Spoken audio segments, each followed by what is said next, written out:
are again with another fun-filled episode of Comic Watchers, brought to you by Comic Watch. Comic Watch is your source for all your comics and media news and reviews, written by fans for fans. Don't forget to subscribe and follow us on Facebook and Twitter. Spread the word that we're coming for the clickbait sites. It's our time now. My name is Cody, and I'm coming to you from Oahu, and here's the rest of the gang.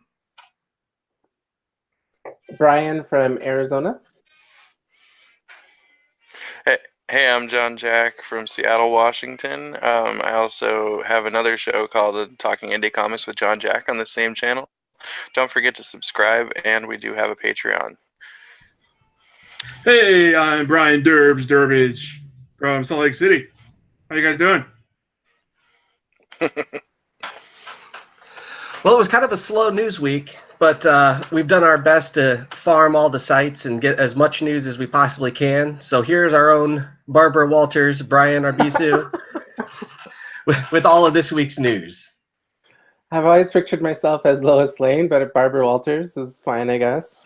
As we just found out, old age apparently is where it's at. Walter Cronkite. He's got the hair. Yeah, so I hate to start the show with some bad news. However, Iron Fist has been canceled by Netflix and Marvel, and it will not be picked up for a third season. Boo! Daredevil Season 3 will air October 19th. The Punisher Season 2 is finished filming and waiting for a release date. Luke Cage is expected to return for a third season. Jessica Jones is currently filming its third season, which, why couldn't that one be gone? Like, why did they have to kill the one that I actually really enjoyed? Moving on. Flash, the movie, is pushed back to 2021. Reason stated was partly due to Ezra Miller's other commitments, as he will be filming the third Fantastic Beast movie. Have any of you guys watched the first two? I didn't even know there were two. I didn't even know that was The second one's not out yet. Oh, okay. Well, it comes out real soon. But I watched the first one. I really enjoyed it. I'm a big Harry Potter nerd, so. Oh, it's a Harry Potter thing. Okay. This year's CW. Okay, this year's CW crossover may be more about Superman than we expected, as Stephen Amell posted a picture of Superman in his Black Superman threads. What could this mean? DC apparently has problems with dicks, as it's being reported by different sites that Dick Grayson is changing his name to Rick. However, this could just be an arc, as he doesn't remember his past life. For more news and reviews, please check out our website, comic-watch.com. And if you watched last week's show, I did review last week's episode or last issue of Nightwing, where he does say that he's going by Gray and Rick or Richard, which were all dumb. Yeah, no, I mean, I honestly, when I was reading it, I was like, it's not a news story, or it's not that he's changing his name. I think it's just the arc, I believe. Or maybe they're going to hold on to this arc for a while.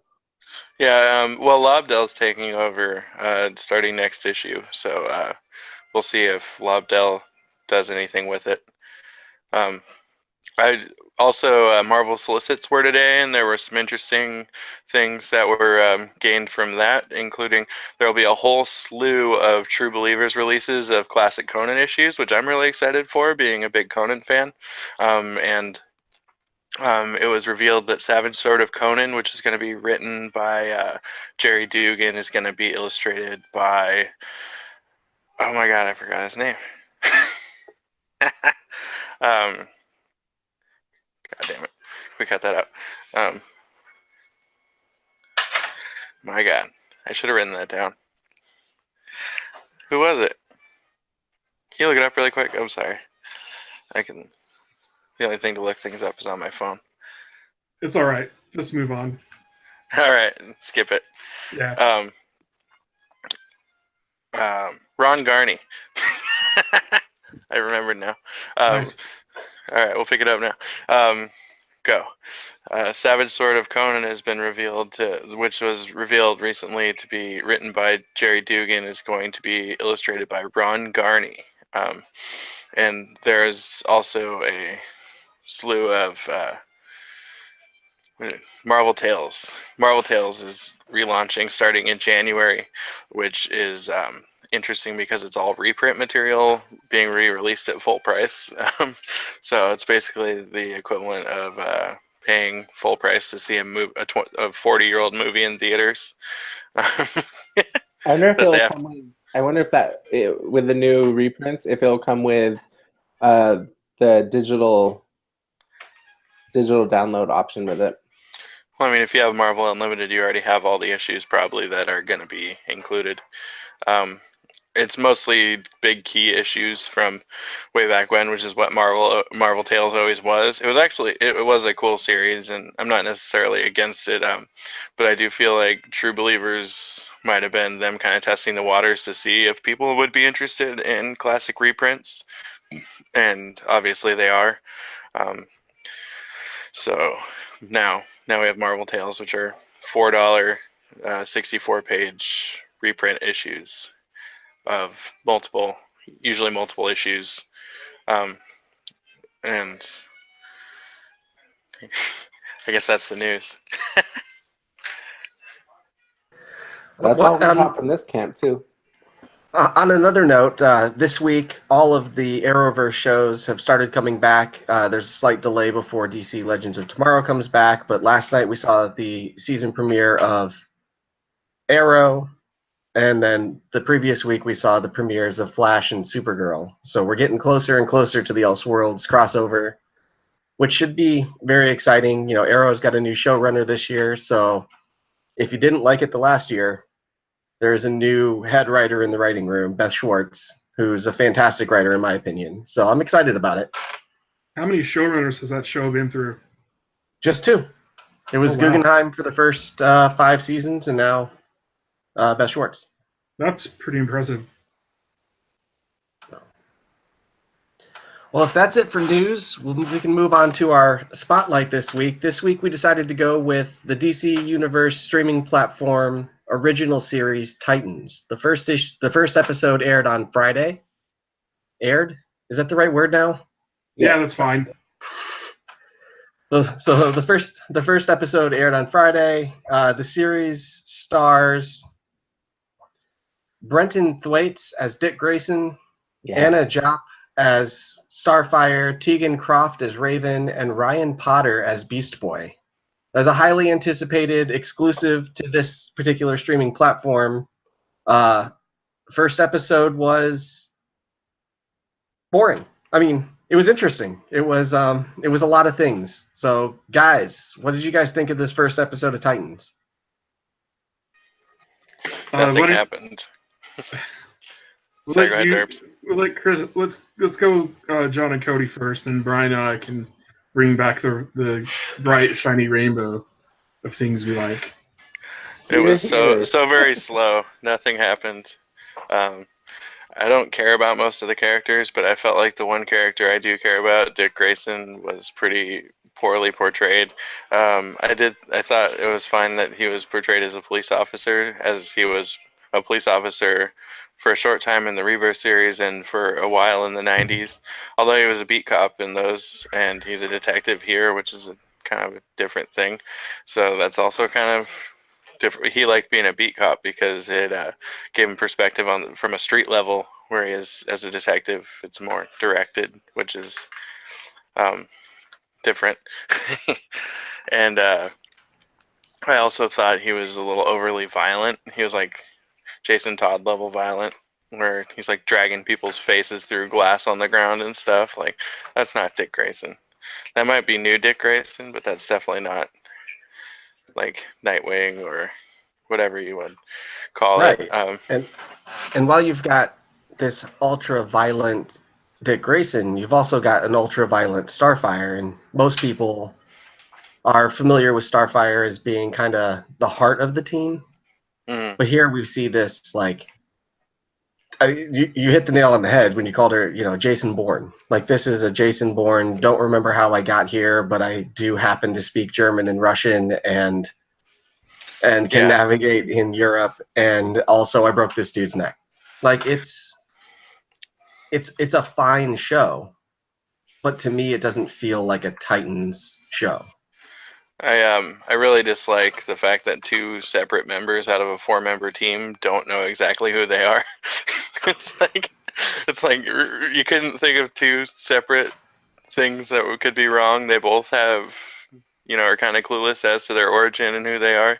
Starfire appears, to have amnesia, or as one person in my my group mentioned, she may have possessed the body of a dead hooker, which I thought was pretty. Which is just as plausible as there's been an alien sleeper agent slowly infiltrating an Eastern European, club ring for some reason, and is now seeking out Dick Grayson independently of Raven, which indicates some kind of, higher involvement, which I suppose could be Trigon trying to. But why would he be bringing his enemies together? Why would he be helping them hook up with each other? Maybe someone trying to stop. I don't know. It's dumb. It's dumb. It doesn't make sense. It's dumb. I maybe should have started with a recap. That's on me. But essentially, the recap is a lot of setup.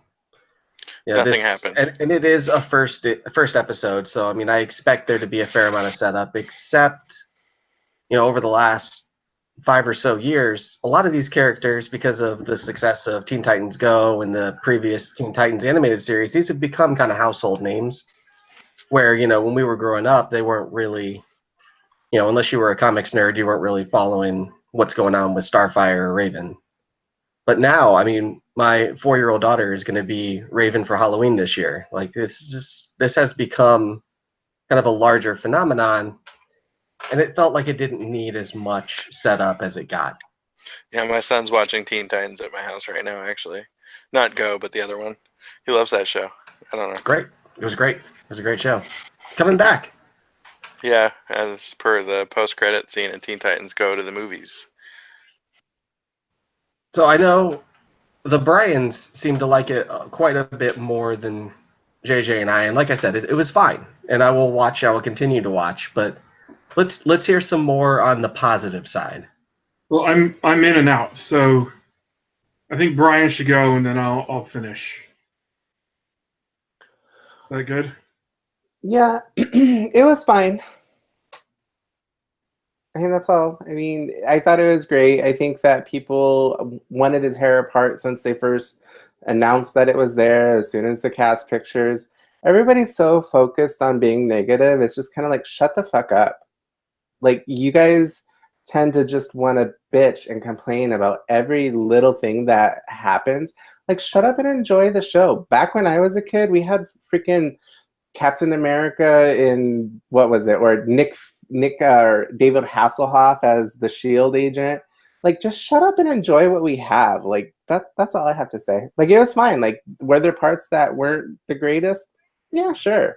But I don't know them very well, so I just took it as face value and as an entertaining show that they're putting a team together. Like, just shut up. Well, in response to that, just no, there's no response. Yeah, there's just because things were bad before doesn't mean things can't be bad now. There's definitely a spectrum, and I wouldn't say it's anywhere near as bad as, like, the Roger Corman Fantastic Four movie, or Superman 4, which Cody loves. Don't let him tell you any different. Cody loves Superman 4. I do love Superman 4. And by the way, I don't care what anybody says. I wasn't referring to you about shutting up. I mean, I have several other times, but not this time. I was more referring to, like, the fans that were constantly attacking on, like, message boards, Facebook groups. That's more what I was gearing for. But I mean, if the shoe fits, honey, wear it. Just kidding.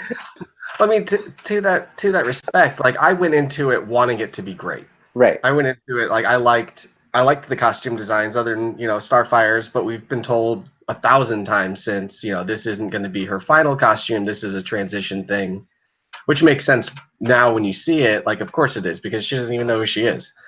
So I really wanted to like it, and I just felt like JJ said, it was slow and dull. And I mean, there were moments of excitement, but they weren't enough for me to walk away and be like, God, I can't wait till Friday. Like, after watching last week's Flash, I can't wait for the next episode of Flash. But Titans, I'll watch it when I get around to it. Yeah, I mean, and I think it was more where my anger is coming from is a lot of just people just berating certain actors based on the way that they look, and it seems so inappropriate. It's like they take a lot of the fun out of being a fan sometimes. Most of the people have been totally cool, but it's a group of people that just are ridiculous, and it takes a lot out of it where I just like hope it succeeds. But yeah, I agree. I think it was good. Am I super excited for Friday? Yeah, it's my last day of working. But for the show, not really. I mean, no, I don't want to say not really, but it's something that I'd be like, yeah, cool. It's something I'll probably watch when I get home and with a bottle of wine. Go ahead, Derbs. It's all you. Okay. Don't hate me. But when you guys ask me what I think about something, usually I almost always start with, it depends on what you're looking for. And I just always kind of start there because it just seems like that's where all of it starts, no matter what. If you're going into Titans looking for some version of Titans that's been going on for the last, I don't know what, 3-4 years, you're not going to get that. You're not going to get really. That's the thing, I guess. What I see when I see Titans, when I watch this show, is pressure from the Netflix Marvel shows, particularly Daredevil, Punisher. You've got to get into the darkness to be able to compete, and that's what I see. And Dick Grayson in this show isn't Dick Grayson. He's not. It's Starfire is not Starfire. I mean, she kind of looks like it, but I mean, really the only one that kind of Raven's good. I love Raven actually. Beast Boy is a little bit, but he's pretty perfect. Although I was telling Cody, like, why would you turn into a tiger to steal something? Why not a monkey? Something, a raccoon, I don't know. Something with opposable thumbs and something that can move vertical. It's just kind of dumb. But it's, other than that, I actually thought it was well done. I thought that, I was actually really entertained. I really enjoyed seeing, a Batman trained, I know he's not metahuman, but I love seeing someone like that just whooping ass. I thought that was great. But again, they know that there's a guy like me that wants to see that, and that's what they gave us. And I feel a little manipulated. But yeah, I gave it an 8, but I want to give it 2 reviews. Like, I want to give it an 8 and I want to give it a 2. I want to split the difference. I want to see where it goes. I actually like the way it's set up, but it's an island. It's something different. I've had my head in the Titans and the Teen Titans for a while now, and yeah, it's just something else. Well, it's a really good point you brought up about, if you're looking for what we've known of the Titans in the last 3 or 4 years, that's not this. But I was looking for any iteration of the Titans from the last 50, 60 years, and this is also not any of those. Yeah. This is closer to Team Titans, for those of you 90s kids that remember that 4-color atrocity. It had more of that kind of 90s edgy, dark tone to it that it just isn't what makes Titans great as a property. So I don't know. It's like I said, the production value was great. It looked great. It was dark and gritty and shiny, and the costumes have been great. The transformation from the tiger into Beast Boy was great. Again, why a tiger? Why would you break into that place as a tiger? That doesn't make any friggin' sense. But do it, whatever. It was a good-looking tiger. So you and John and Brian have more encyclopedic knowledge than I do, but I always thought Starfire was like the kind of innocent, wide-eyed, heroic. Isn't she like the member of Sinestro's race? Are they the same race? No, she's a Tamaranian. Tamaranian. He's a from Korrigar. I thought it was one of the lanterns. They both share the same race. She and one of the lanterns. Anyway, I just always thought she was, this is such a departure. I don't even recognize her. I have no idea what they're. Right, and I don't know that I would say that she's innocent, but a certain cultural naivety. Yeah. Like she's an alien. She was raised as a slave, freed, and then fled to Earth. I just kind of feel like if they're not going to if they don't want to go that route, they want to stay away from the alien thing, don't do Starfire. There's so many other Titans that have come since then, that have been around. Just do someone else. It's easy. But we don't know if she's not going to be an alien.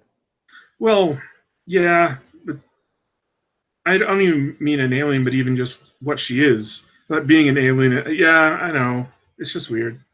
I mean, she did break somebody's neck who was attacking her. It's not like she just walked up and was like, bitch, bye.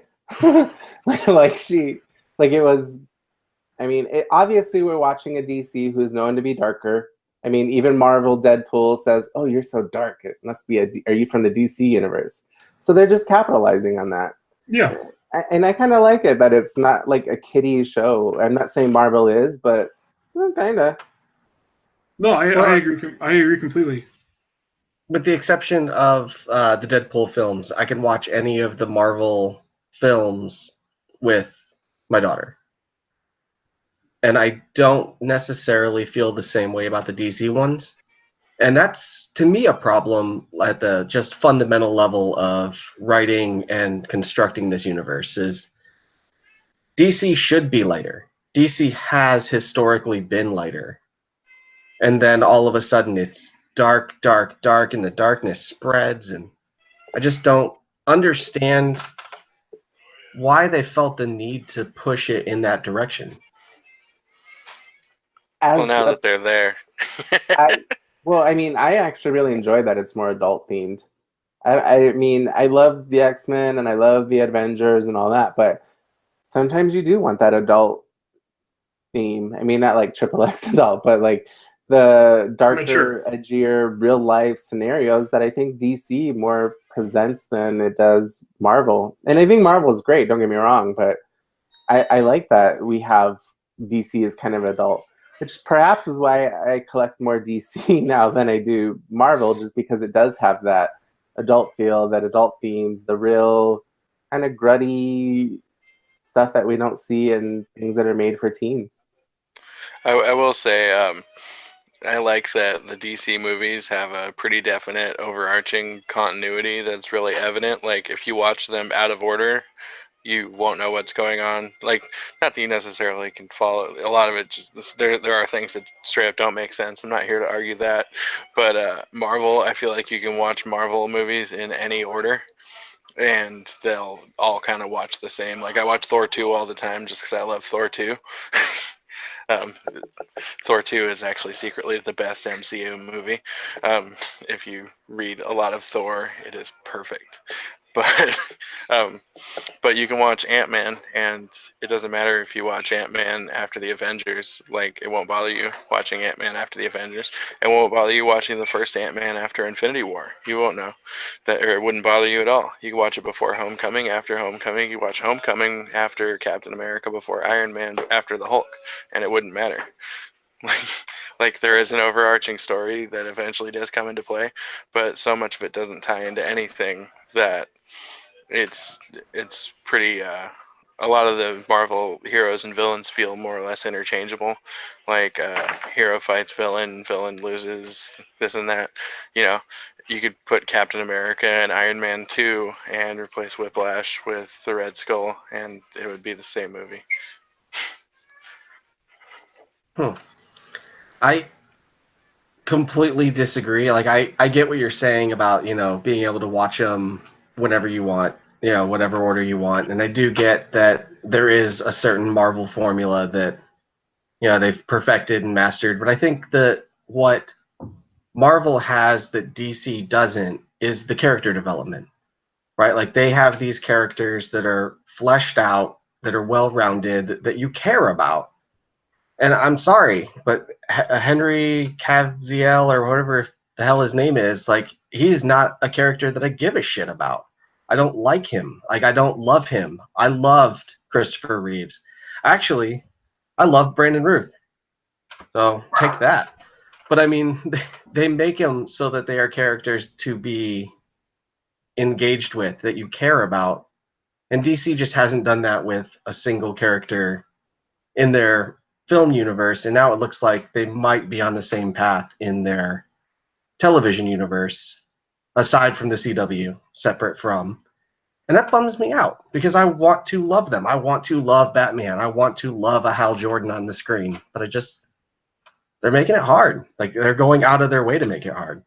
I think what it is, honestly, is that the DC is trying to compete with Marvel at where they're already at, because they wasted so many years not building a universe, so to speak, and Marvel was over there building a universe and kind of making you care about them. So they're trying to hurry up and rush and make you care about them, have the same action and the same playing level. And honestly, it does fail. But I don't necessarily hate DC films because I think they're still entertaining. I think that they're fun to watch, and the fight scenes definitely have lack, kind of. But I mean, I definitely think in the movie universe, Marvel wins totally. I actually agree with you, Brian, on liking the more mature, darker DC stuff. I also see them having to go in that direction, like you said, as a necessity to widen the gap between them and Marvel, to have them be well defined and have it feel different. They want you to know you're not watching a Marvel movie, and for some people that's like, oh, that's for sure, and for other people it's like, all right, I'm glad that this is different. I like Henry Cavill a lot. I loved him in Man of Steel. I like Brandon Ruth as well, but I mean, I love Henry too. Yeah, the market pushed them to where they are now, and we'll see where it goes. But yeah, anyway, that's all I got. I just realized I don't think I've ever seen Man of Steel. Oh wow! Yeah, watch it. Yeah, go watch it. Good. I thought it was absolutely horrible, but I'll throw in a vote for watch it. But yeah, you should definitely see it. I like it. I think I went to see, or I think I've seen part of it. I have a tendency to fall asleep in movies, so so I think I've seen part of it. Like, I own it. I think I honestly feel like we're so slammed with all types of TV shows that we have to catch up on, the movies coming out from Marvel pretty much every other month. It's a lot, and sometimes movies get thrown to the side, like Man of Steel. With the Arrowverse Elseworlds crossover, I can't tell. I'm really excited about this. But it made me think about kind of how the Nolan trilogy played out, right? Like, this Nolan trilogy for Batman is Batman, but not Batman. It's got a lot of elements that make sense for Batman, but they don't really, they don't translate directly from the page. And there's a part of me that really wishes the DC had said, yeah, we dropped the ball, shared universe, they've got it, we don't have it. Let's continue on with a kind of one-off, non-connected film series, where maybe you do a Killing Joke movie, or maybe you do a Dark Knight Returns, or maybe you do Red Sun, or Whatever Happened to the Man of Tomorrow, or, some of these iconic stories that would translate really well into an hour and a half, right? They're, either one-shots, original graphic novels, maybe 2-issue arcs. But I really feel like they could have done something different and kept it their own without trying to mimic, without trying to ape what Marvel had already done. But you're just describing the animated movies. I mean, that's exactly what they've done. Yeah, right. And it's funny, when I was watching Justice League the second time, I was like, you know what? If you animated this one frame by frame, if you animated that Justice League movie frame by frame, it would be perfect as an animated movie.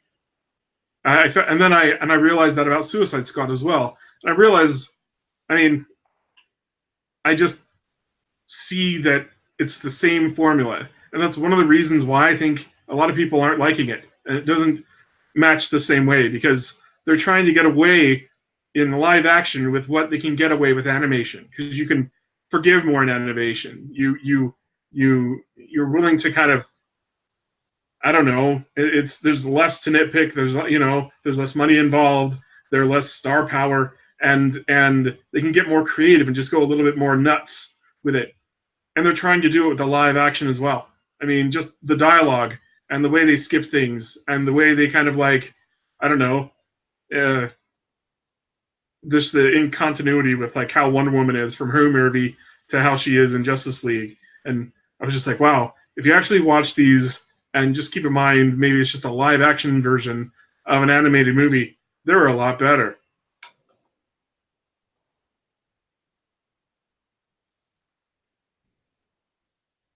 Any final thoughts on Titans, the DC animated, DC film cinematic, Marvel Cinematic Universes before we move on to some comics? I did a 7-day trial to watch Titans for this show.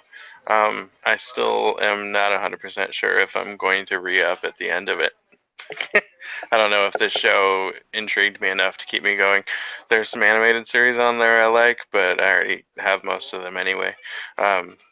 Pretty much the only thing that I don't have that would be worth keeping it for me is Batman the Brave and the Bold. So between those two things, is that worth $8 a month? I guess it kind of is. It's $2 a Titans episode. When you think about it, that's not that bad.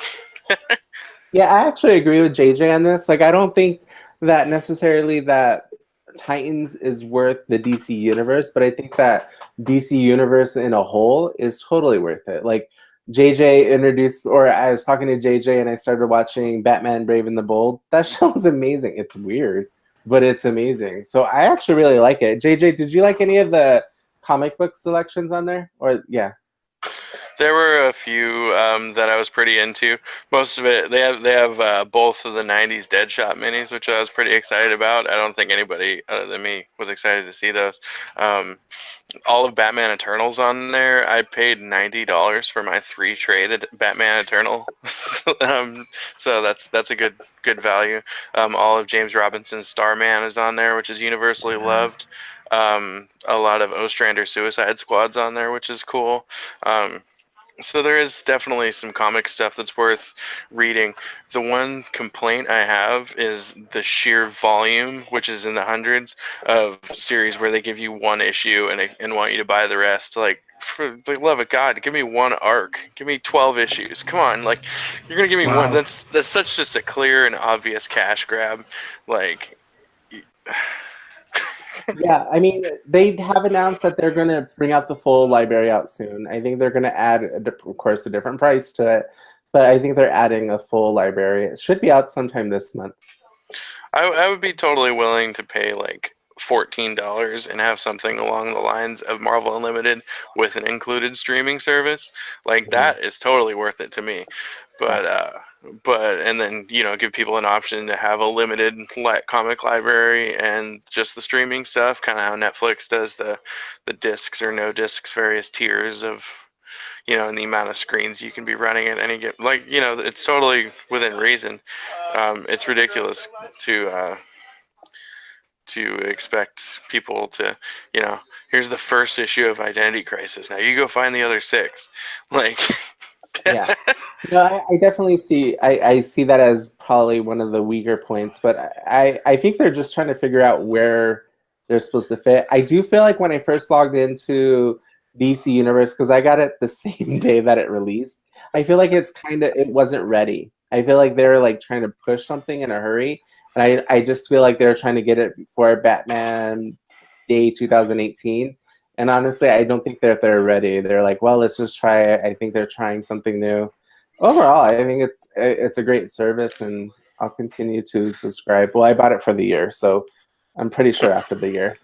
You're trapped. Yeah, and buying it for the year was a killer deal too. Like, that brings it down to about $6 a month, $6.25. Yeah. I think that the comic selection as it is pretty great. Brian, you still need to read the Jeff Johns Booster Gold series. Booster Gold. Go read it now. Go read it now. It's on there. There's a lot of really great stuff on there. I do agree with JJ in that the one issue, there's like the first issue of Dark Knight Returns. Like, that's dirty. That's dirty. Why would you put the first issue up and not the other three? Other than the obvious cash grab. But I mean, it's got some great comic selection. It's got all the animated shows, most of the animated films, which, I mean, if we're coming to see DC stuff, that's what we're really here for, right? Like, we're not here to watch Joel Schumacher Batman films. We're here to watch Brave and the Bold. We're here to watch TAS. We're here to watch Mask of the Phantasm. Like, and all of those are on there. Batman Bad Blood, all the Justice League, War, Throne of Atlantis, all those. It's got a great animated selection of things that aren't available or weren't available necessarily on other platforms, not on Hulu, Amazon Prime, Netflix. So consolidating all of those into one place, like that's given me plenty to get me through a couple of months of being happy to have it. So Yeah, it's really smart. If I didn't own like every single animated DC movie that I like on Blu-ray, because I'm still a Blu-ray guy, I'd be way more, have a ton more initiative to keep my subscription, but I still might anyway. Just I tend to pay for what I support, but Titans, man, it's rough. If Titans kind of falls through, that's a tough sell for me. but if Titans fails, let's say Titans just completely falls on its face. There's already a second season in production, so that's going to happen, even if it fails. And we're getting Young Justice back. I would pay the $6 a month just for Young Justice. I think that's the best animated show I've ever seen in my life. And then you're going to get a Swamp Thing show. We're going to get some kind of Harley Quinn thing. It's animated, I think. Yeah. I don't really like Harley Quinn, but a lot of people do, and a lot of people are going to be drawn in for that. And a Doom Patrol series. I was gonna wait till next year when Swamp Thing came out but I did my free trial, which is another reason I might not continue the free trials. I might just pick it up again in like 10 months, because you know at least one of those series is going to release right at the 13 month after launch to string people along for another subscription. Because Right. the 1 year mark will come up in September, and so you bet that Swamp Thing's going to be next October. Yeah, I'm pretty sure it is. At NYCC, they released the timeline, and I think that Swamp Thing is next September. Yeah, but how many DC release timelines have we seen?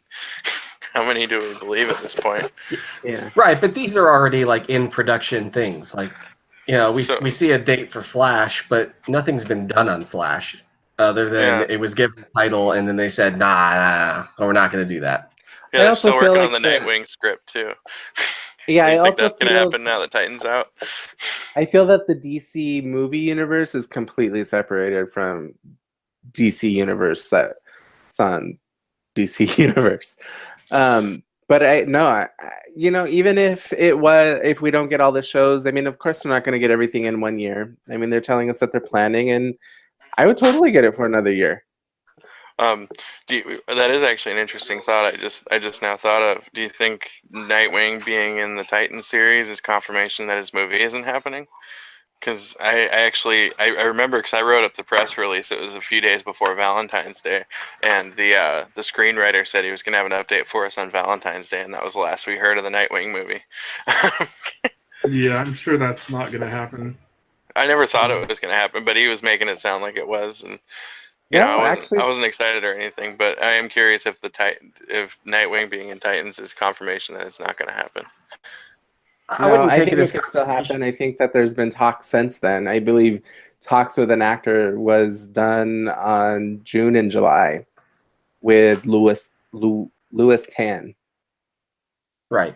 So I think it still could happen. I fully expect Nightwing to premiere the same weekend as Gambit. Sure. So, by the way, who's going to care about the Flash movie in 21? I mean, nobody. Right? I mean, the TV show is pretty popular, and I don't know. Yeah, he was in Justice League. That's all I know. I just don't really. 21? What? I don't. It's That like the studio has no confidence in the show already. that brings up something that you and I were talking about, and it kind of plays into what we saw in Titans too, where you've got this Dick Grayson who's behaving more like Jason Todd. And then in the cinematic universe, you've got a Barry Allen Flash who's behaving more like Wally West. Like, this is a sort of a fundamental problem that DC is kind of struggling their way through, and it's not new. Ryan Reynolds as Hal Jordan played Hal Jordan as if he were Kyle Rayner. So, I mean, these legacy heroes are all getting smushed together. It's kind of like how the original Spider-Man ones struggled with that divide between Mary Jane and Gwen, right? Kirsten Dunst wasn't really either one of them. She was an amalgamation of the two. And we're seeing it all over again with DC. And Marvel learned, and DC hasn't really seemed to figure it out yet. Right. That's what we get for reading comics, you know. Nerds. It's our problem, not theirs. We're the ones that curse us for our knowledge. Yeah. We're the ones who pay attention to the source material. It's our fault. We're the ones that hate things. So well, yeah, and I mean that's why, to that point, we're not the target audience. Not when we're a portion of it. We're a very small portion of it. Like, if you look at comic sales versus ticket sales, you can see just what a small portion of it we are. So, and I'll get into a little bit more on comic sales when I get around to reviewing Hawkman. But I think it's time to move on. I think this has been great. I could talk about this for an entire show. I think this is fascinating stuff. But yeah, JJ. Sometimes I feel bad for the fans because we just go into our rants. Like, we forget that we're recording and we just talk like we normally do. Like, half the stuff that comes out of my mouth, I would never probably say if I realized that I was still filming. Just FYI, I apologize in advance. So to both of our fans, we apologize. Yeah, to all three of you, we are so sorry. Okay, sorry. No, it's great. No, and I think that's the point of the show, right? Like, this is meant to be a handful of people that are talking like people would talk, not talking at you, but just having a conversation about things that we love. Yeah, this is the water cooler. As I said on my Indie show last week, if any of you make it to this point in the show, I apologize. So, speaking of apologizing, JJ, you got 2 reviews for us this week, right? Yeah. All right. You want me to say them now? Yeah. All right, I'm ready. First is going to be the Cursed Comics Cavalcade from DC, which was last week's 80-page, $10 seasonal book last week. And books like this, it's usually less about the stories involved and more about seeing creators who might not normally take on a character or a series do a little short story or something. So in this one we had Tim Seeley writing Swamp Thing, which is pretty cool. Mags Visaggio did a Superman story where Superman had sleep paralysis, and it was a Phantom Zone villain manipulating him in his sleep, and that was actually really interesting. We had Michael Morecci on Green Arrow. We had a little Outsiders prelude with Black Lightning and Katana, written by Brian Hill with art by Dexter Soy. And Guy Gardner had a story which I liked a lot, which was Rally Rosmo. And then Gabriel Hardman, who recently did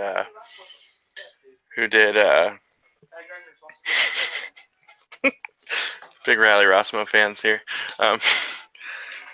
Gabriel Hardman, who recently did Green Lantern Earth 1 and is currently doing the current Aliens mini, which is Dust to Dust, did an Etrigan story, and James Tynion did Zatanna, because if Zatanna is involved, James Tynion will be there.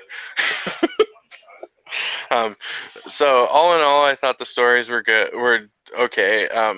Some were better than others, as they always are. I liked the Green Arrow story, and the Wonder Woman story was kind of interesting.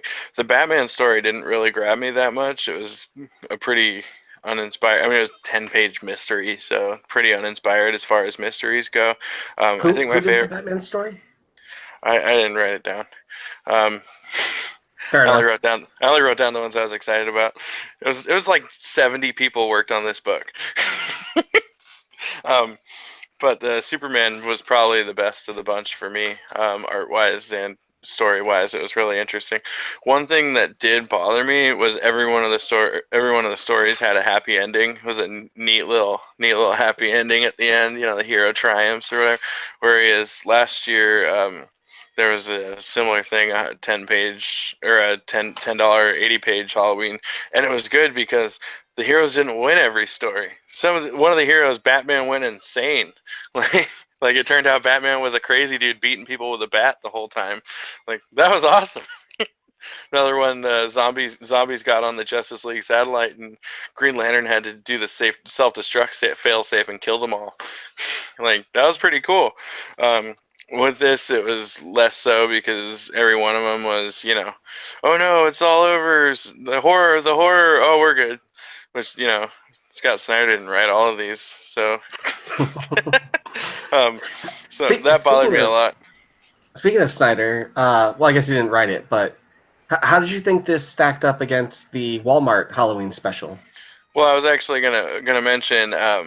I thought the 100-page Swamp Thing Halloween special from Walmart was a lot better in terms of. Although that was also someone cherry picking stories over the years, Halloween stories, which is obviously going to give you some better, more consistent yield.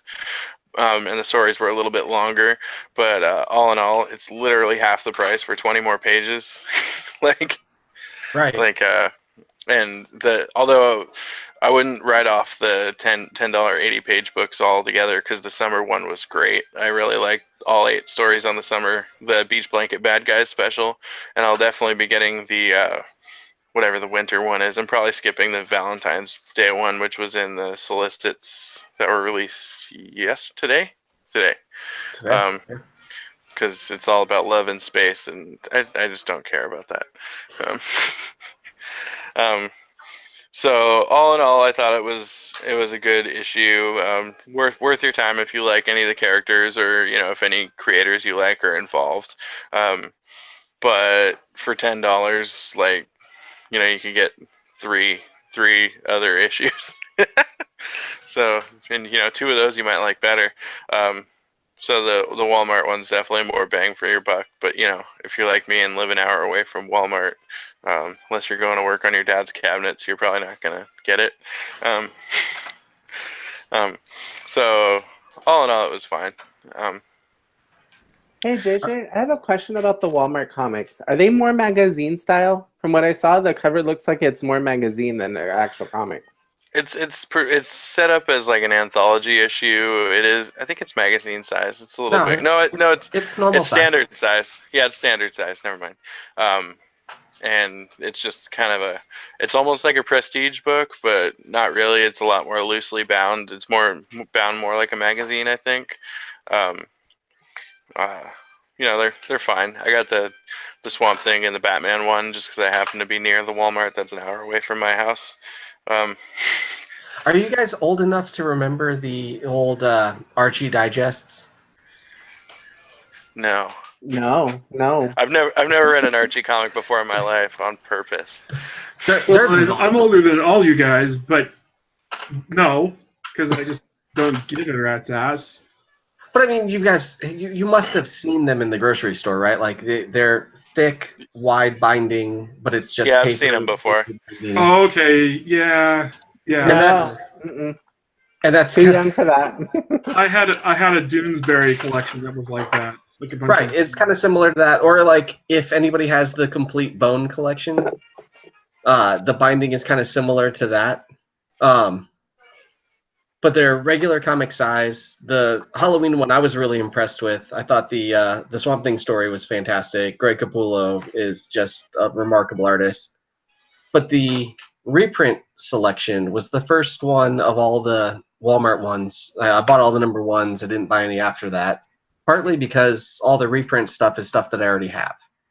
Right? Like they reprinted the Jeff Johns Titans #1. I've got that. Or all these, the first issue of Terrifics and a couple of Rebirth #1s, things that I already own. So I'm It was paying really more funny money. that they're reprinting things that are still in print. Yeah, and I thought it was. I mean, it's interesting. It's it's a grab for other people. I do highly recommend, like, if you're not a longtime comic collector, to look into the Walmart stuff.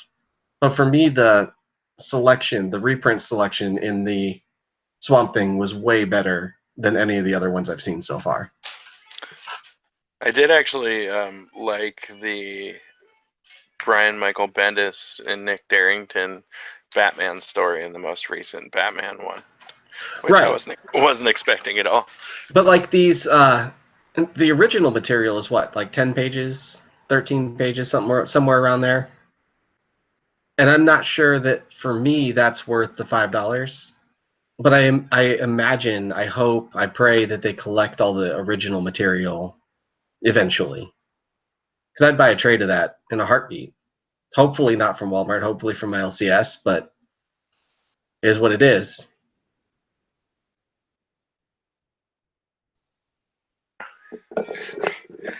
Are we ready for my next book? Yeah, let's do it. All right, sorry. I got distracted.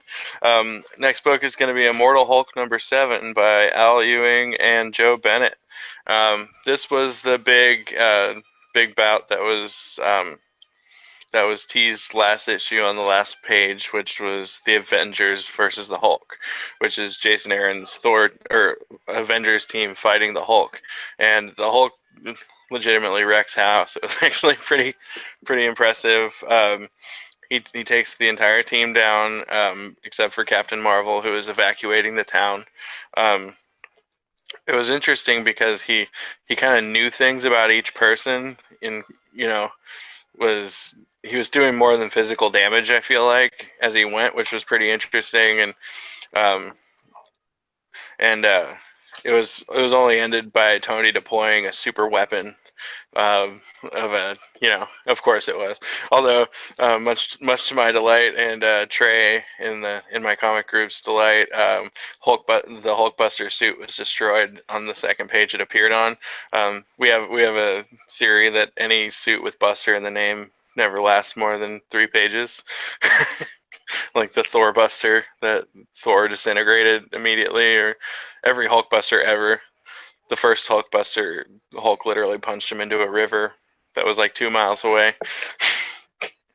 There was an interesting little scene with when Captain Marvel was evacuating the town, where a kid was playing with a Captain Marvel and a Iron Man toy and saying, "Now I'm gonna make them fight." And we were kind of discussing, was that a dig at Civil War II? Was that a Bendis? Was that a Bendis joke? Is Al Ewing flipping crap to Bendis? Because it's a kid playing with his action figures, like yeah. Now they're fighting. Now they're friends. Now they're all bets are off now that he signed exclusive with DC, right? Yeah. So that was really funny, and the issue ended on a pretty big, interesting cliffhanger, and basically, Hulk did legitimately hurt members of the Avengers, which I thought was interesting. We'll see if it carries over to other books. Like, he cracked Thor's skull, like. They were doing a medical thing afterward, and he said Thor has a skull fracture from being punched in the face by Hulk. And it was interesting also because we haven't gotten any kind of gauge on his power level since the series started, and Thor said he's significantly stronger than he was before. But I mean, of course he is. It's just how they do things. But it was just something to note that he did say he's much stronger than he was last time he fought him. So I don't know. All in all, a good issue. This Hulk series has actually been really good since the start. I'm really enjoying it. It's kind of more like a 70s Monster of the Week feel than the Hulk has been previously, almost like a Phantom Stranger or something like that. Like Hulk has been taking on it's all gamma cases for the most part, but he's basically taking down like murderers and stuff like that who are using gamma, gadgets and stuff like that. But he's been smart. He's not stupid Hulk anymore, which is strange. This isn't a series that I'm currently reading, but so I was wondering, like, is there a Banner component in this, or is it all just Hulk? Yeah, he's Banner when he's not Hulk. Okay. It is kind of weird because initially it was he had to die to become Hulk. Like, so I think there was one point he stabbed himself in the chest with a kitchen knife. Like, hang on, gotta get Hulk. Interesting. But this last issue, I guess I can say it because it's 3 weeks ago now. But this last issue, it felt like kind of a twist on the first Avengers movie. My secret is I'm always angry. This Banner's secret is he's already dead. Like he basically, they said something to the effect of, we're not going to let you turn into the Hulk. We know you have to die to become Hulk, so we're not going to kill you. And then he basically degraded like a zombie in front of them and then said, I'm already dead, and then became the Hulk, which is kind of silly. Which was kind of a fun twist, I guess. And again, it was a little jerk on the Avengers. But yeah, all in all, a good book. I'm definitely going to keep picking it up.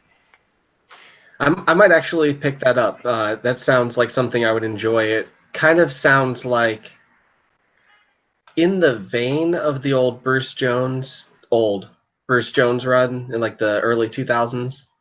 Where it was the return of the monster, right? Like he really kind of took it to a horror level. This kind of Indestructible Hulk. No, it was Incredible Hulk. It was just after. Who did that run? Quesada, I want to say. Oh. But the Bruce Jones run was fantastic. Like it was really a Dr. Jekyll, Mr. Hyde focus. So, I didn't read it, but I remember seeing it in the store. It was a great run, and then it rolled right into Peter David's return, which, of course, Peter David wrote, 12 years worth of Hulks in a row? Mm-hmm. So, I enjoyed it. And then you got Planet Hulk, and things just took off from there. But World War Hulk, I think, right? Yeah, there was World War Hulk. That was not the best event from that decade, but... Was that Pack? Oh, Planet Hulk was Pack. I think Paul Jenkins did World War Hulk, but I could be wrong. Right. And that's enough nerding out for me. That's all I got to say about that. Derbs, what do you got for reviews this week? Here, let me unmute myself. I'm going to start with Titans 27. Just, I don't know. I love this team, and I'm this number 27's just a continuation of more of what I've been loving lately. But we also have some crossover events with, we've got Heroes in Crisis. We've got Batman 55. So we've got Dan Abnett writing, Brent Peoples and Ivan Placencia, for the art. It's, they're a great team. They do a really great job. So this one starts with Donna visiting Roy Harper's grave, which is just sad. And then we've got McGann. She just informs the team that Grayson's been shot in the head while working with Batman. So that's Batman 55. So right off the bat, everybody's down. Everybody's worried about what's going to happen with the team. But Beast Boy tells the team of another crisis.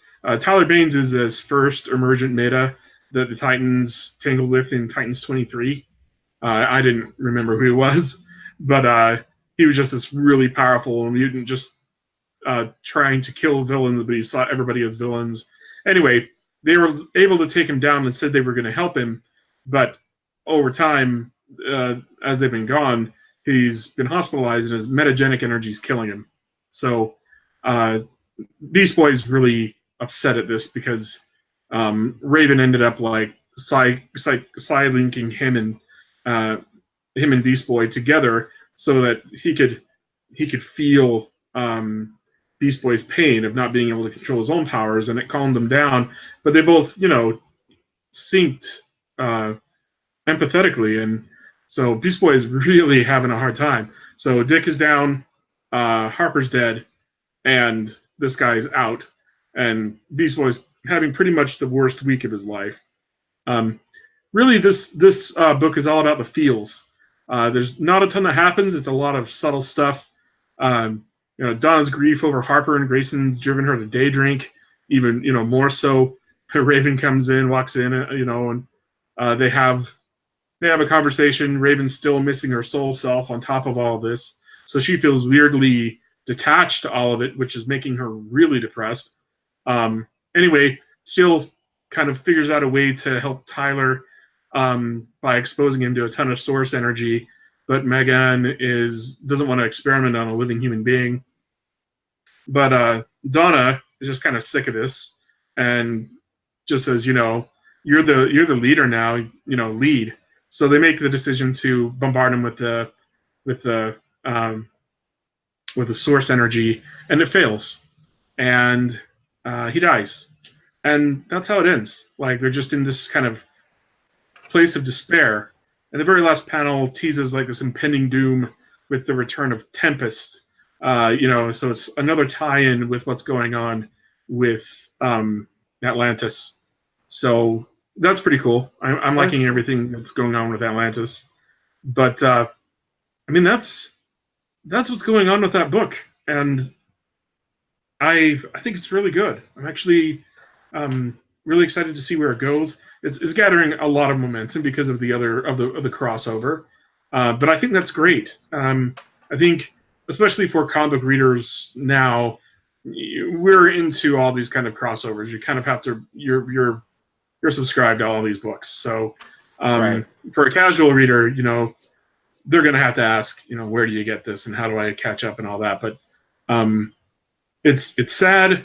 It's where it should be. It's still moving forward.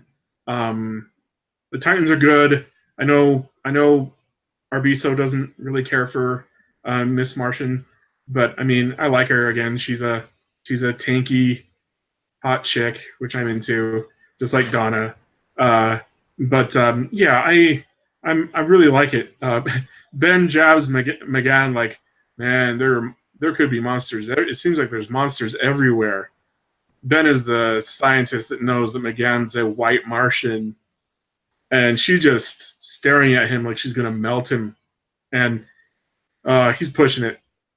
It. Anyway, good book. Good book. Question: has anybody in that book raised the fact that Wally died as well? Oh, no. Oh, snap. Because that's interesting, right? Like, when they first brought Wally back, Ginger Wally, that was kind of a big thing where they, all slowly started to remember him. And so far, like, I read last week's Flash, which was not good. I don't recommend it.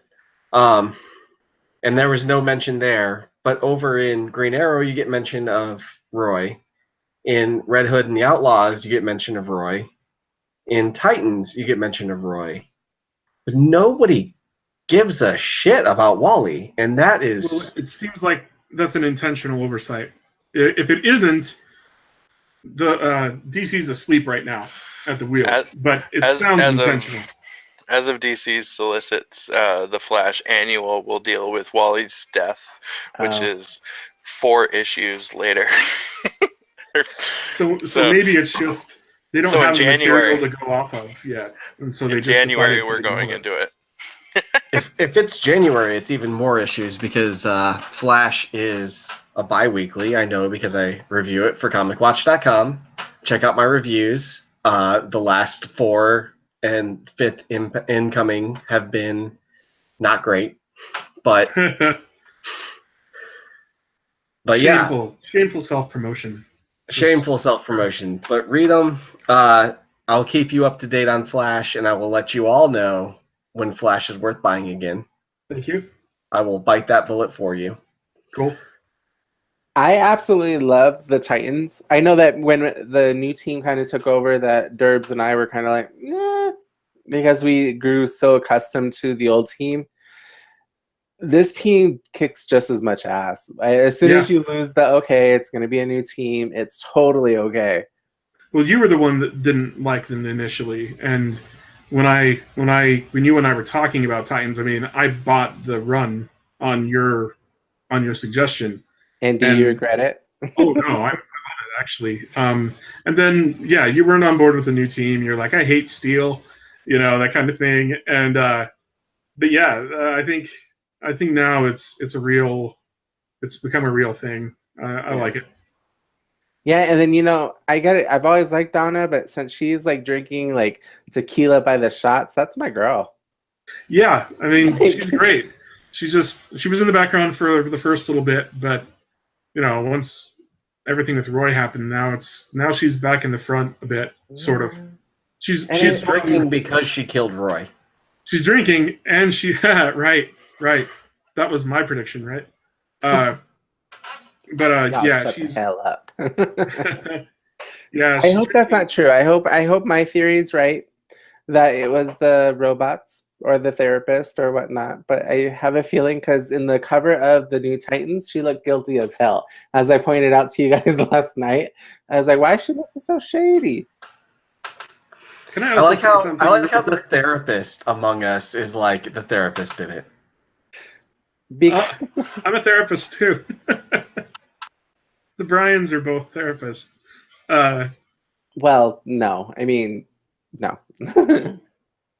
Well, psychologists anyway, but psychology degree, yes. But therapists get paid way more than I do. Yeah, that's not what I meant to say. Anyway, I lost it. Damn it.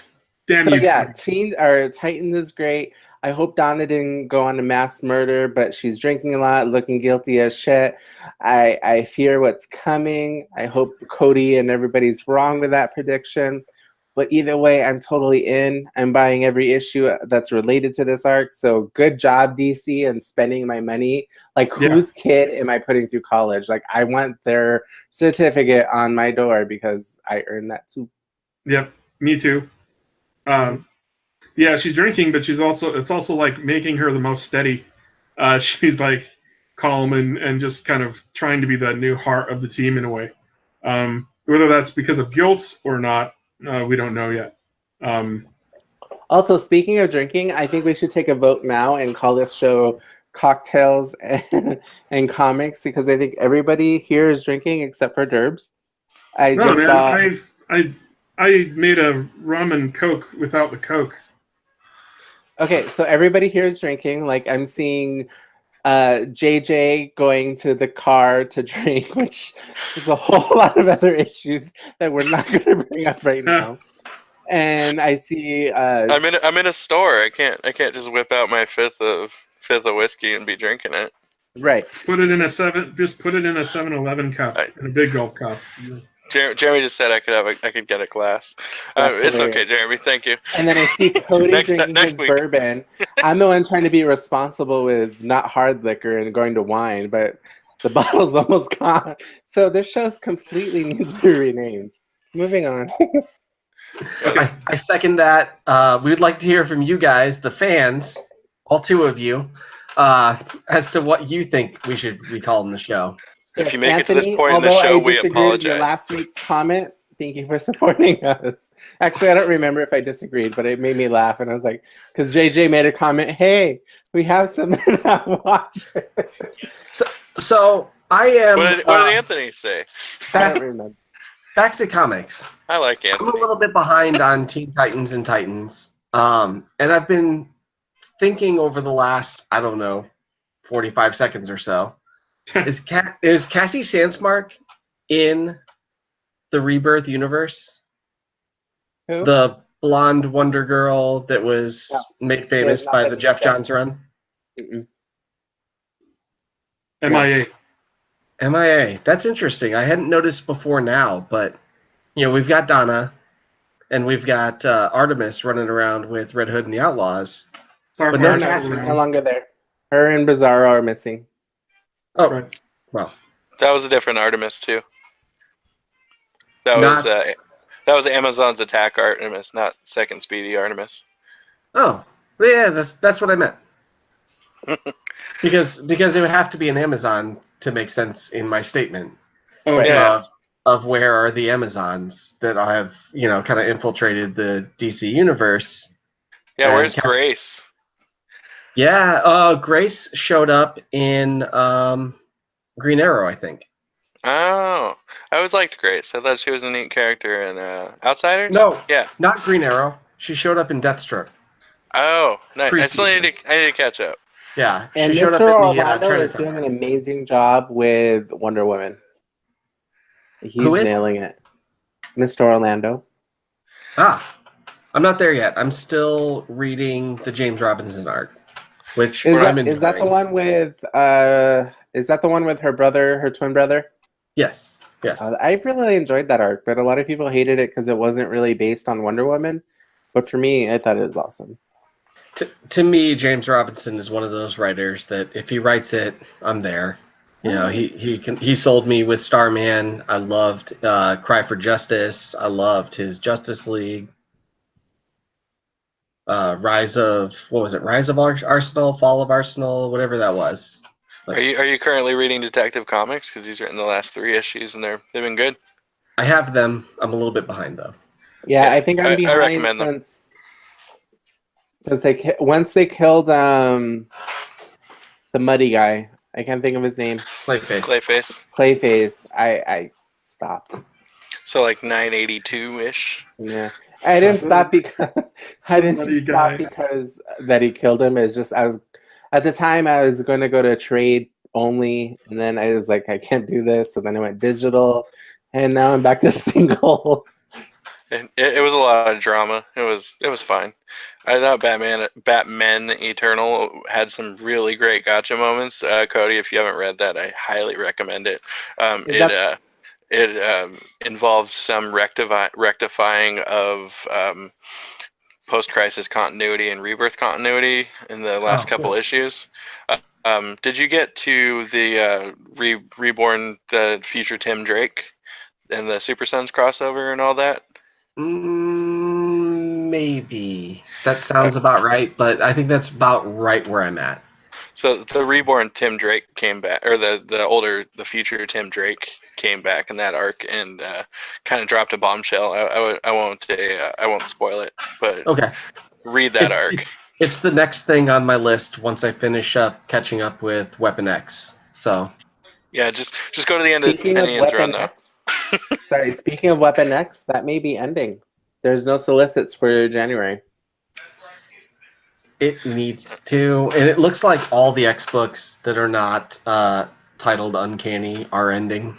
X-Men Red. I thought that was a thing. I thought that Uncanny was kind of rebooting all the books and bringing them back under one series. It is a little bit, but it's not immediate. So X-Men Red is running through 12 issues, only 12 issues, which is a crime and just terrible. And Tom Taylor, come to DC and write some stuff for me because obviously Marvel doesn't appreciate you. Wait, He's writing Batman Annual #3, and he's currently writing Injustice. Hey, I have a question for you guys. Because we talk a lot of DC. Do you guys prefer DC or Marvel? DC, my whole life.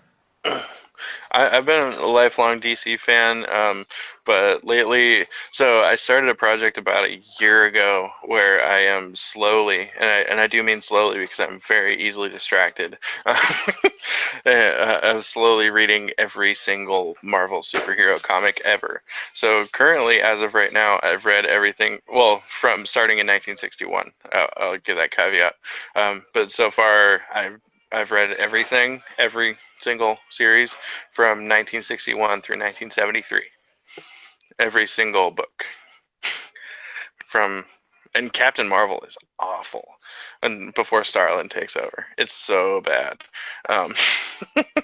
But a lot of those books I absolutely love. Daredevil's got some great moments. Hulk's got some dynamite issues. That early Marie Severin stuff.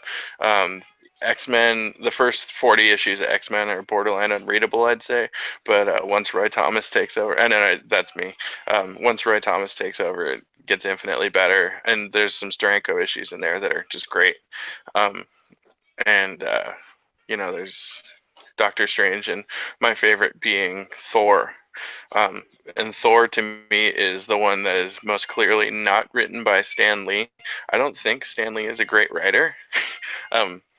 And he's always been really clunky and dialogue heavy. He's just a product of a different age, I think, and it didn't translate well into the updated tone Marvel was going for. And so I think Thor was the best example of a book that was launched by Stan Lee that he was off pretty early. If you pay attention, you can feel the tone of the book change right around issue 150 or so, at which point it's still Journey into Mystery. And I'm pretty sure it was Jack Kirby writing those issues from there on, and you've got the original Mangog epic. You have Ulik. You just have some phenomenal stuff. You have Galactus versus Ego and Thor. Like Ego was originally launched in a Kirby era Thor issue. That is actually one of my books that I want. If anybody comes across one. So this has been an incredible tangent. Poor Derbs is just probably dying to do Avengers 9, right? Sure, if you want me to. Real quick before you do, Mary Severin, rest in peace. She just passed. An absolute legend, industry titan. So that is a great loss. Great loss. So Derbs, please. Well, to answer Brian's question, I can't answer that question. All right. Avengers number 9. We're looking at Jason Aaron, still. David Marquez, Justin Ponsor, continuing this really badass, epic Avengers team. Again, with this issue, it's almost similar to Titans. Not a ton happens. It's just a lot of internal dialogue with Namor. You really find out how pissed he is, how kind of inhuman his thinking is. In a way, he's very focused. He's really kind of borderline the way his personality is. Just very, very interesting guy.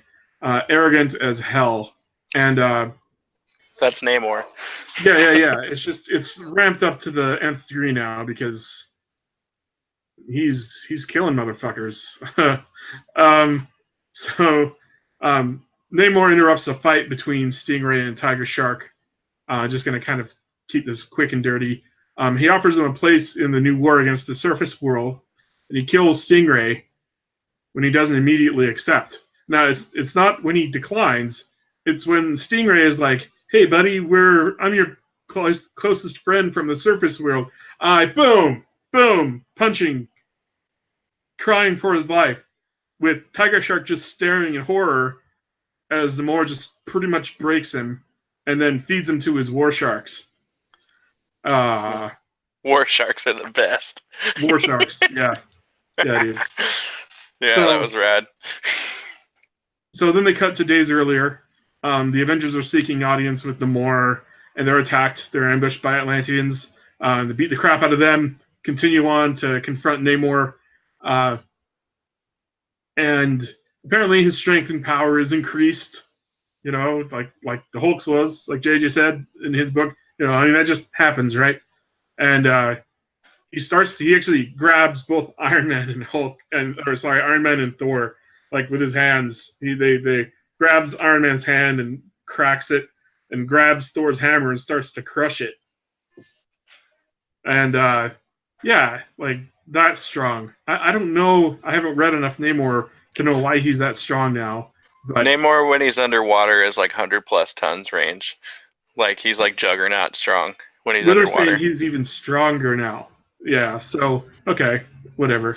He can fight the Hulk like when he's underwater, like no problem. He's godlike. And yeah, the Hulk gamma bombs him. She slams down, and he knocks her out. And Cap shows up, and he's the only one that Namor like respects enough to talk with. And Cap talks him down. You find out that it really is a combination of his people being slaughtered on the Roxxon ship and hung off the side as trophies, basically. And then that was at number 8. But also we find out that a dead Celestial fell from space and essentially wiped out almost all of the main city of Atlantis. So their people are in complete disarray. Lots of starving, homeless, starving children. It's just broken him, and so he feels like the Roxxon attack was an act of war, and but he lets the Avengers take his hostages, but warns the Avengers never to come back. And then they cut to the cells that these guys are in, and you see them get drowned by seawater that Namor forces up into their toilet and out of their toilet and drowns them in their cell, which is pretty. That's a terrible way to die. And he's formed an underwater analog of the Avengers called the Defenders of the Deep, and declares jihad. He says, holy war, essentially, on the surface world. So, damn. I don't know enough about all these obscure characters. And the very final panel, it shows you all these characters that he's got. But I know Tiger Shark is one of them. There's not a whole lot with the main Avengers, like as far as plot or character development. That's what's going on. It's big. It's going to be big. It sounds big. It sounds huge, and I'm totally on Namor's side. Well, I love this costume redesign for Namor. Yeah, it looks good. He looks villainish. The black hair and the black eyes, and yeah, he looks good. But my only conflict is, so is he now out of X-Men Red? Like, did he just kind of bail on that, and is he just kind of? It also seems like both DC and Marvel are, pretty obsessed now with these underwater Atlantean civilizations. They're really liking it. I'm not sure if it's just because in years past they just haven't focused on it very much, but now it's just kind of the rage. It's interesting, right? Because I just watched Hotel Transylvania 3, which also has Atlantis in it. So maybe that's some kind of a social, like, I don't know, social cue, right? Like something about an underwater civilization, an ancient civilization that is appealing to us right now.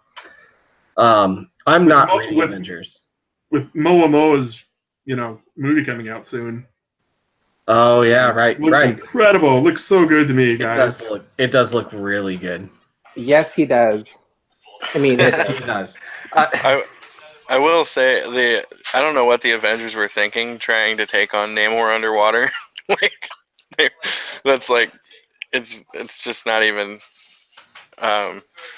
Yeah, it's like trying to take on Superman when he's standing inside the sun. Like, you're never gonna win. He's got an infinite power source around him. He killed a ship of humans and murdered a metahuman. So I mean, they had to do something. Yeah, it was pretty quickly proven though that it could have been just as easily and resolved by sending Cap in, just by himself, because Namor. I did like Captain Marvel had a moment where she landed a punch on him, and Namor said something to the effect of, "Every woman in Atlantis would love to lay her hands on the bare flesh of Namor," and then she said, "Oh, you're gross."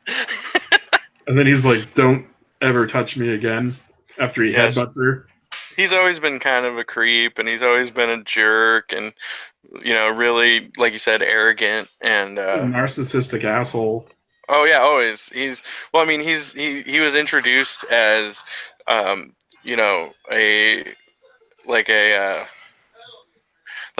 romantic rival for Reed Richards in current continuity anyway. He was obviously in the Invaders before, but the Namor we know now, although he's been kind of rectified with the Golden Age stuff, but yeah, he's always been just considering himself superior. He never understood why Sue Storm loved Reed over him, stuff like that. And anyone who considers themselves superior to the most superior man, like who's the man who considers himself superior, you're one-upping the one-upper, like, but and again, like. As I said, he's so insanely strong, powerful underwater. Like, I don't know what they were thinking. Like, it's like taking on the Hulk when he's at full strength. Like when he's Claw. Which they did. They got to do something. It's funny that the Avengers got stomped in 2 issues this week too, though. I didn't read issue number 8, the last one. But I really enjoyed this one. I liked it. I've never been a big fan of Namor, but I'm on Team Namor on this one. He's got to survive for his people. It does seem like this issue is a good jumping on point. You could even potentially ignore the last issue, as this issue does enough explaining what happened for you to not even necessarily need last issue, which was kind of a treading water issue. Namor joke.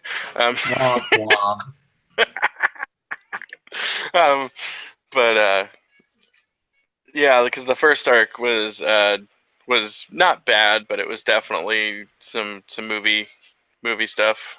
Felt like that they were trying to push. Whereas this feels like a solid Avengers book, and this is the flagship book that it should be. Which its counterpart Justice League seems to be floundering in the same space, in the same water.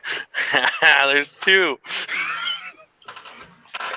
Good job. Good job. So, no, I'm gonna give you puns are the lowest form of humor.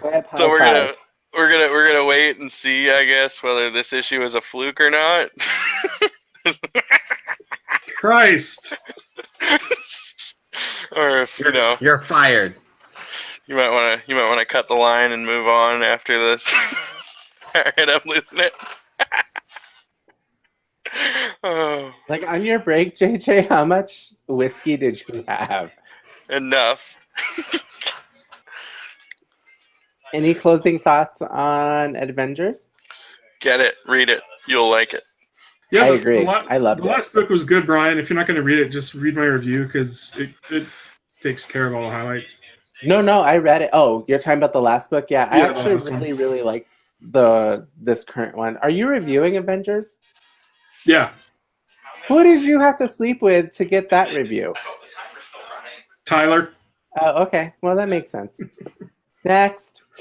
No, like when I first got on board, he was like, he had all these big titles that nobody, like, I think whoever was writing for them might have been James. I'm not sure, but I just took them over. So I was Avengers interested in writing. Avengers, Titans, Teen Titans, and Suicide Squad. Yeah, for those of you who don't know, Tyler's our big boss. He's the CEO of the company. When I first got hired and had to apply and send a sample story, they're like, "You're on news." Like they didn't even offer a book. They're just like, "Yep, you're good for news. You're good to go. Press releases are yours." Okay. On that note, if you are at all interested in writing for Comic Watch, there are a huge variety of titles open for reviews right now, Yeah, and there are. it's a little intimidating at first, but it's really not that hard. If I can do it, you can. It's good experience. I agree. If JJ can do it, you can do it too. Yeah, we all Whatever. agree.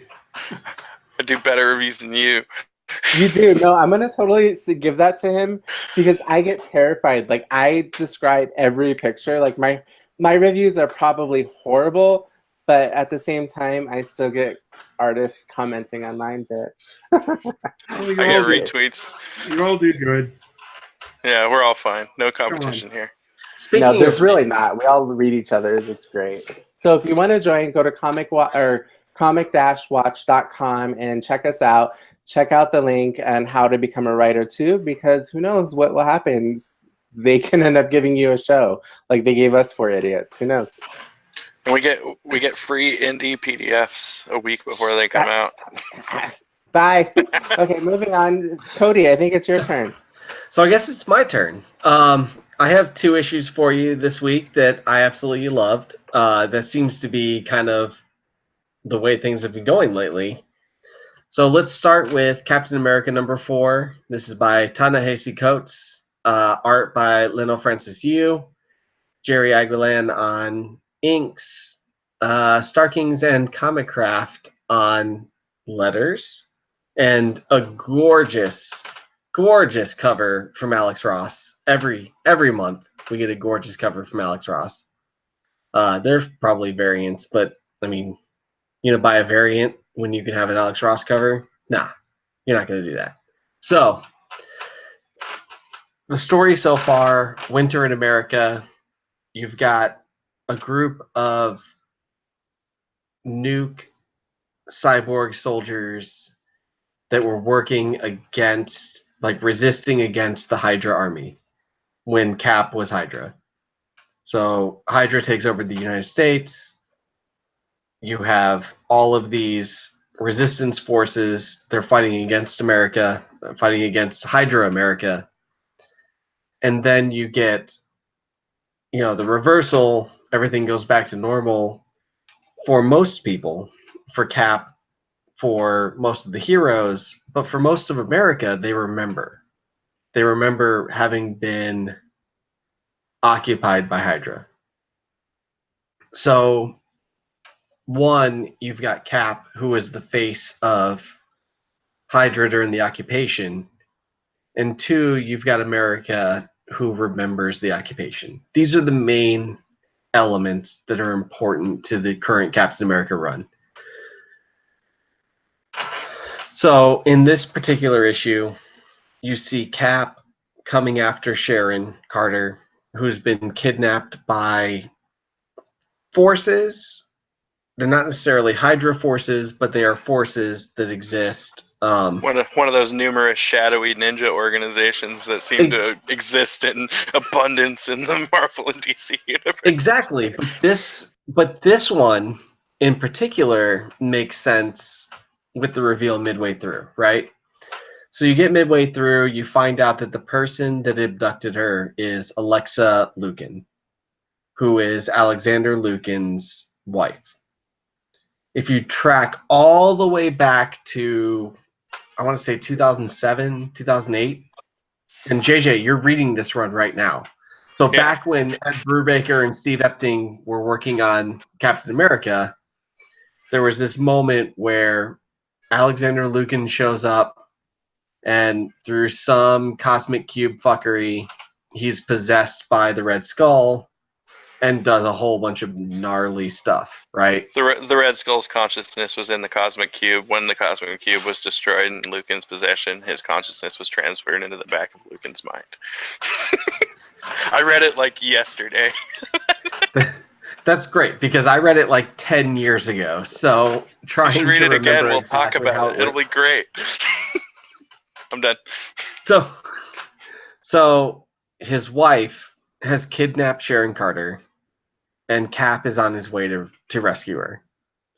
And in the middle of the rescue, who does he run into but Taskmaster? And Taskmaster has been portrayed as a clown in several series for the last 2 or 3 years. But Taskmaster is a legitimate, hardcore, dangerous villain. And finally, we're seeing a writer who acknowledges that and puts that in the forefront. So Taskmaster is throwing down with Cap, and that's where the issue really ends. Like, he knows that Sharon is here, he's trying to get to her, and Taskmaster stands in the way. There are a lot of people who assume a heavy political undertone because Ta-Nehisi Coates, who writes for The Atlantic, wrote a extended run, is currently writing an extended run on Black Panther, is writing it. And they're not wrong. There is a political undertone to Captain America, but in the best possible way, in the way that comics should present a political undertone. So, as Alexa Lukin is explaining her agenda to a captive Sharon Carter, she talks about how she moves away from the infested cities of the United States and into the rural heartland. And what she finds in the heartland is what she describes as a glorious proletariat, which I think was one of probably the best single word balloon in all of comics this year. This notion that we're a nation divided between the rich and the poor, between the elite class and the working class, between the ruling elite and the bourgeoisie and the proletariat, right? So in Cap, what we're seeing is a mobilization of the voice of the working class in a way that we've kind of lost in the national discourse. As we look at, Hillary versus Trump, or red versus blue, or left versus right, which is completely false. There is no actual left in the United States. Or it is very, very, very small. It's not the Democrats. The Democrats are all capitalists. They're not to the left. Anyway. Moving on. we see the Professor acknowledgement Comics over here. We see the acknowledgement of the divide in a way that doesn't diminish either side, but actually gives space to both sides, in that there is a large portion of this nation that is working hard, blood, sweat, and tears to survive. And they are not necessarily inside our major metropolitan areas. They are out in the rural areas. They're out in the heartlands. They're out working the mines. They're working these steel factories. They're working the Detroit car manufacturing plants. They're working in actually making something, and they are no longer being acknowledged. They're not being heard. And Coates is saying that the ways that they have mobilized their personal rhetoric is very similar to the ways you see Soviet rhetoric from the Cold War era. It's nationalist, it's populist, it's a proud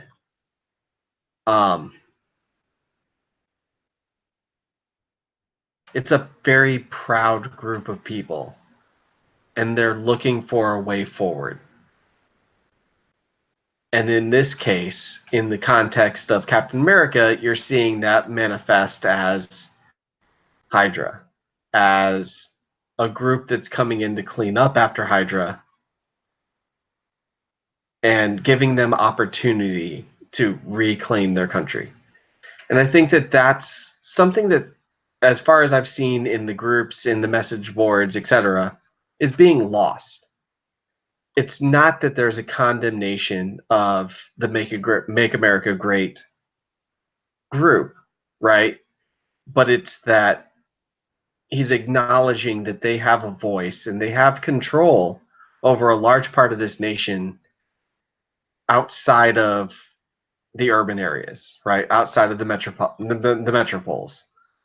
So in my opinion, Captain America is probably the most balanced, socially relevant comic on the stands today. It's also gorgeous. It's Leinil Francis Yu's most beautiful work to date. Gary Egeland on the inks again. Starkings and Comic Craft on the letters. Like, it is astounding. It is a great series. I highly recommend it. If you were living in the United States right now, it's something worth looking into. Did any of you guys read it? I did. I loved it. I thought it was great. And now that I'm reading this Brubaker era cap, which is, you know, about 10 years late to the party, it does feature numerous callbacks to the Brubaker era Captain America, which is amazing. I'm actually probably going to have to reread the series after I finish my 125 issue Brubaker binge, which I did say I get distracted easily. I just decided on a whim one day to read 125 issues of Brubaker era cap. And this is 2 weeks after I read 120 issues of Daredevil. So I do get distracted easily. But this series has been overlooked by a lot of people due to people deciding that it's overly political, which I don't think it is at all. And as Cody said, it leaves plenty of room for argument on both ends of it. It's not saying that one party or the other is bad or wrong. It's saying that there's a group of people, in this case in a Midwestern town, who feel overlooked and feel like they have no choice but to resort to secondary options for income, in this case Hydra. You know, Hydra did literally revitalize a small dead town, which once again did feel like a Brubaker era callback, because there was a town that was being supported by AIM during the Winter Soldier arc. Right.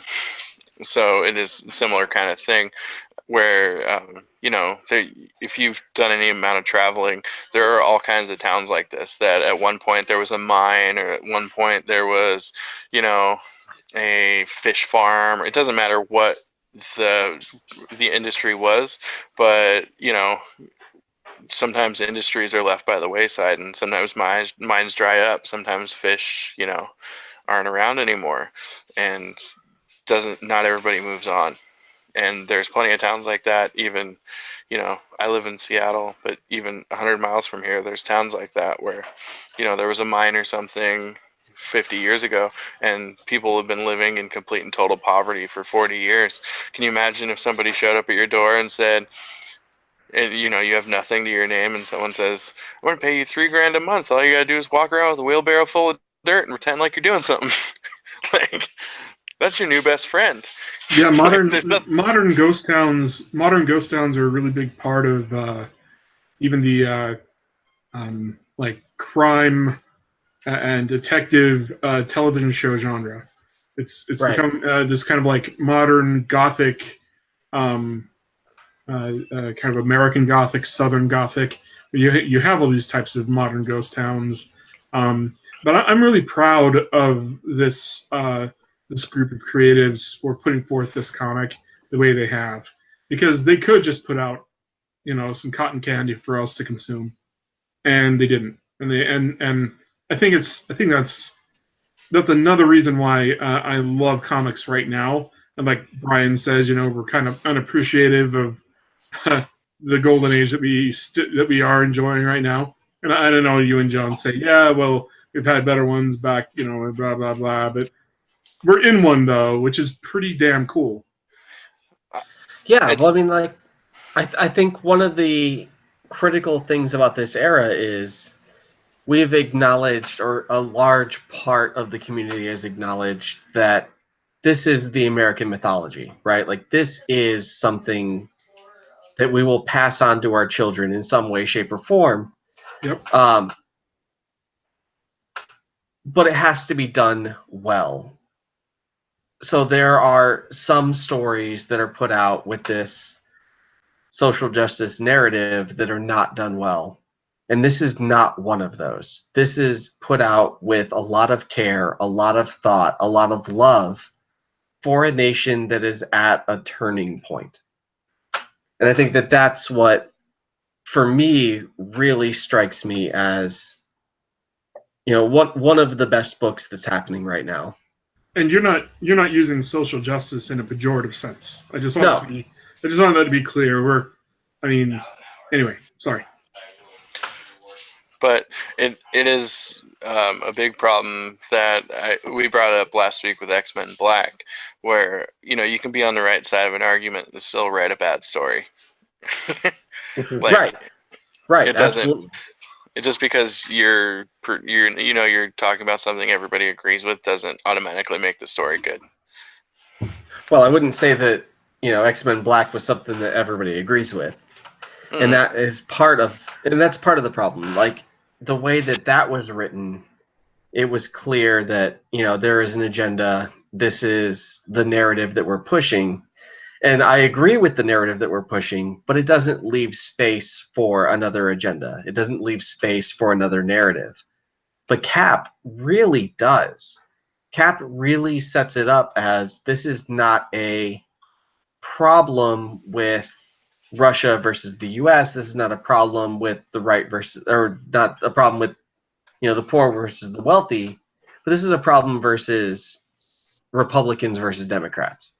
Like, that division is causing more problems outside of the cities in the rural heartland than any other division you can imagine.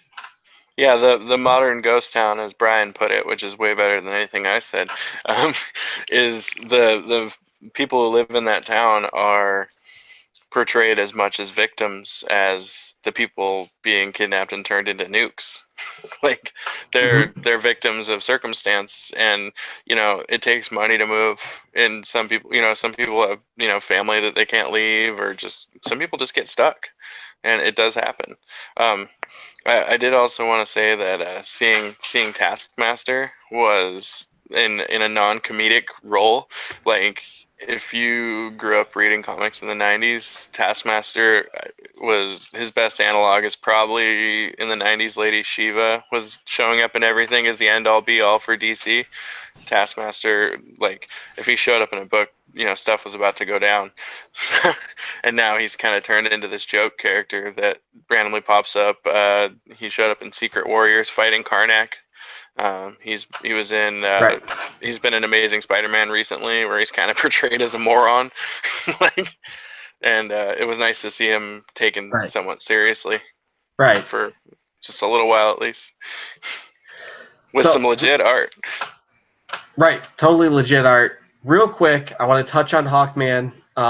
We have the reunion between Adam and Hawkman. It's 30 years coming. Hawkman by Robert Venditti, Brian Hitch, Andrew Curry on inks, and Jeremiah Skipper on colors. Blanking on the letterer, but Hawkman is one of the great superhero books of this decade. It's only moving about 27,000 copies a month, but it is absolutely fantastic. I've yet to read a single review, comment, etc. from somebody who said, nah, it's not for me. Like, this is a really strong book, and we need to support it. If we want good superhero books to continue, buy Hawkman.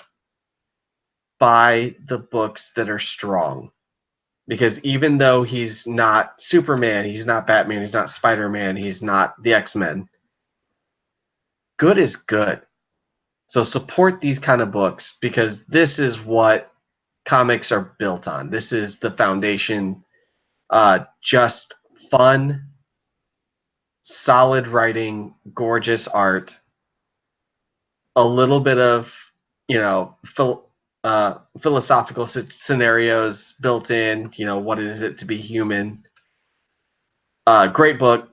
Please don't get it canceled on me.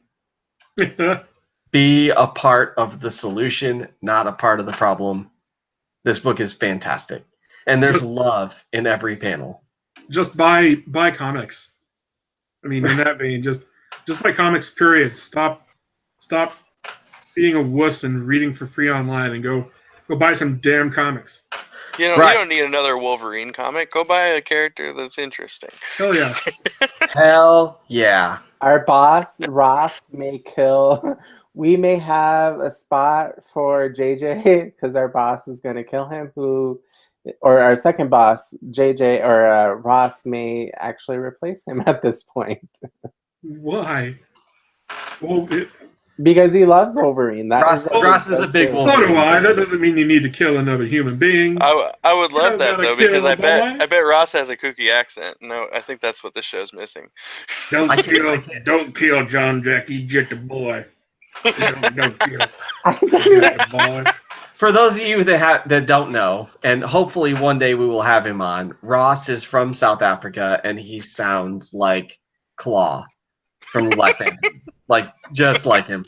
Every time I talk to him, it's like, let's talk to Claw. Yeah. We gotta get my friend. Yeah, he sounds South African. I hear he's from there. Yeah. We gotta get my friend Jason Troxclair on here for one episode. He's got a voice that sounds like James Earl Jones 8. Someone with an even deeper voice. Wait, hold on. And he's from Louisiana. Cody, you're not talking about Klaus from American Dad? No. Claw from Black Panther. Yeah. Oh. They do sound very close. Also, Age of Ultron. Yeah. So my idea is Klaus the fish from American Dad. So no wonder why he's never caught on. He's also the bad guy. Claw was the bad guy in Inspector Gadget. Just saying. Oh, cool. Gadget. So guys, real quick, what are the comic books you guys are looking for this week? Cover number Wednesday? 2. What is it? Cody, were you done talking about Hawkman? Yeah, I'm good. I'm good on Hawkman. Okay, sorry. I didn't want to interrupt you. It's awesome. Cover number 2, Brian Michael Bendis, David Mack on the art. Buy that book. That book is just solid gold. For me, it's definitely Pearl, which also is by Brian Michael Bendis and Michael Gaydos, who's amazing. Yeah. I love it. Get it. I review it. I'm lucky enough to be able to review it. Derbs, what about you? You looking forward to anything this week? Teen Titans 23 comes out. Oh, yeah. So I mean, I'm kind of lucky of what I picked because I ended up liking what I picked to review for the site. So I just double dip for this show. It's a lot easier. But I still can't wait for Punisher 3 on the 24th. Like that's kind of like my one date where I'm just staring through my walls on my LCS like Superman, just looking straight at it, waiting. So anyway, JJ. My picks for the week are the return of Gideon Falls, which is going to be number 7. It's coming back after a short hiatus. Oh my god, this is the best book. It's probably the best book out there right now. It's got a good Twin Peaks vibe. Andrea Sorrentino art, Jeff Lemire writing. Just killer book. And we are also getting a continuation of the Future King Thor from Thor number 5 in this week's Thor number 6. If you weren't aware, Future King Thor appeared heavily in the Thor God of Thunder series that Jason Aaron wrote about 5-6 years ago now. And so it's really cool that he's able to revisit that, and also the return or the part 3 of Justice League Dark and Wonder Woman: The Witching Hours this week, which I'm actually really, really enjoying. So That's been a really 4-part strong weekly series. Yeah, that's been a really strong crossover. Yeah, I've really enjoyed it. Gideon, thanks for reminding me that Gideon Falls is coming out. That's an amazing series. I have the floppies. The trade is sitting next to me right now. Yeah, cool. This happens to be, they're putting their books out for tomorrow. So JJ, I have a question real quick before we end the show. Since you do the show at a comic book shop, how much do you spend just going to do the show? Do you spend anything? Yeah, I'll probably buy a trade or two on the way out. It'd be rude not to spend any money. Yeah. Or not to buy. Plus, sure there's that's things true. I need. The show costs me money. Yeah. All right, ladies and gentlemen, it is once again time to end our show. Mainly because if the show keeps going on, we're all going to wake up with a major hangover.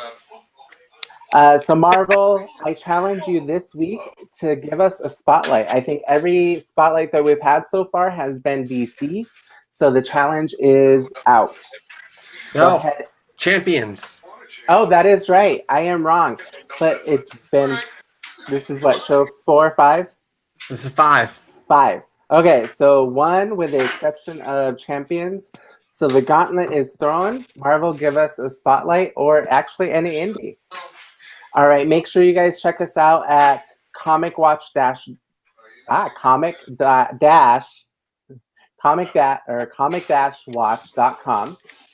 Also, make sure that you comment below. Check us out on Facebook, The Comic Watchers. And do you guys have anything in closing? If you make it to this point in the show, we apologize. We also have a Patreon. I have a new catchphrase. I too we have a apologize to Patreon. JJ. We have a Patreon account that you can, and also don't forget to subscribe to our channel.